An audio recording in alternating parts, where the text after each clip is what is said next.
How you doing? Thursday of a bank holiday weekend. Most people have forgotten it was a bank holiday weekend. I haven't, because it puts my timings out by one day. Won't be doing that again. Anyway, let's have the first upload of the evening today. Giles Whitehead in Westmoreland, a really talented artist. He himself grew up in a small dairy farm in Tenterden, studied art at the Kent Institute of Art and Design in Maidstone. In '95, he embarked on a 2-month trip across America, travelling by train, bus and tram, and he recorded his experience in sketchbooks, a written diary and a cassette tape recorder. He says, "My compact camera was for emergencies only."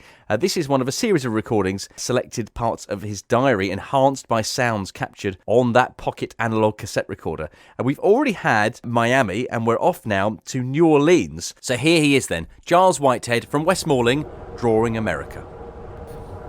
Waking up, I just can't get over the space on the Amtrak train. It is truly marvellous, and the unfolding leg rest as well. Very spoilt. Mind you, the journey's so long, you do need some comfort. My train ride began in Miami at 12:30 p.m. and will finish today at 10:45 a.m. and that even includes putting my watch back an hour.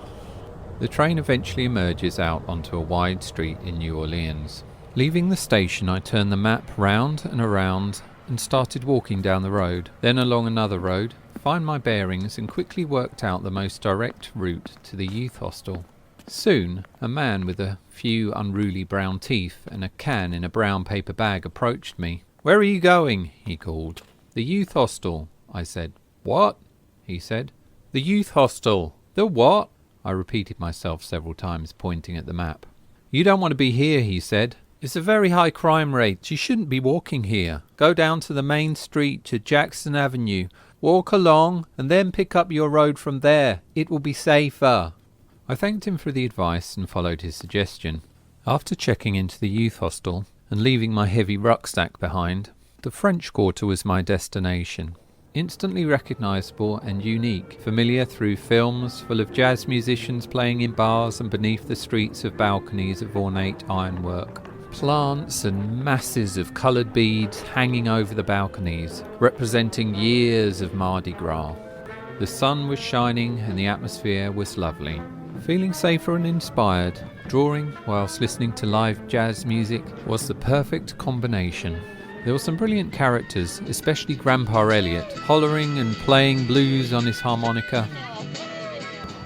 Later on, I was walking past the bustling bars of Bourbon Street. I'd been told that when in New Orleans, the place one had to visit was Preservation Hall. It was a jazz club on St. Peter's Street. It didn't start until later on, but I was advised to queue early to avoid disappointment. I waited patiently as the first in line, which rapidly grew. It had this shabby appearance, but a sort of beautiful decay. I looked through the ironwork gateway. 2 cats were on the other side, so I talked to them. And then a couple from Chicago, who were in the line behind me, said that they came every year for Carnival. They told me they always come early to Preservation Hall, so I had made the right decision to queue early. "If you're listening to jazz, it's nice to be comfortable," she said. "And if you can get a seat at all, it's a bonus." And after a long time we were let in.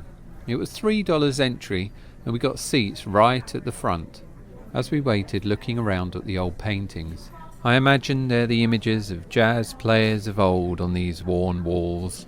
There were old chairs, bare floorboards. It certainly had atmosphere. After some time the musicians appeared, looking as old and worn as the hall, entering slowly with walking sticks and such. But when they began to play, it was so young and fresh and full of joy, I couldn't help but tap my feet and drew in time to the upbeat tunes.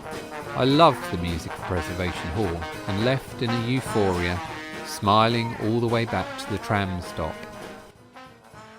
Drawing America by Giles Whitehead in Westmoreland, that particular episode on New Orleans. Such a talented man is Giles, an artist. He's currently got work at the White Studios in Westmoreland.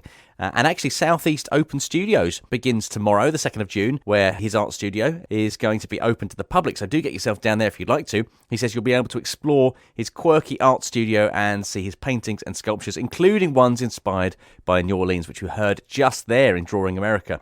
Southeast Open Studios itself is an annual event in June where artists across Kent and Sussex open their studios to visitors, and you can find out more by going to seos giles-art.org, and of course including Giles' studios in Westmoreland. You can also go and discover him on social media, Instagram and Facebook. He's at Giles Whitehead Artist, and on YouTube also. Thank you, as always, Giles Whitehead from Westmoreland, Drawing America.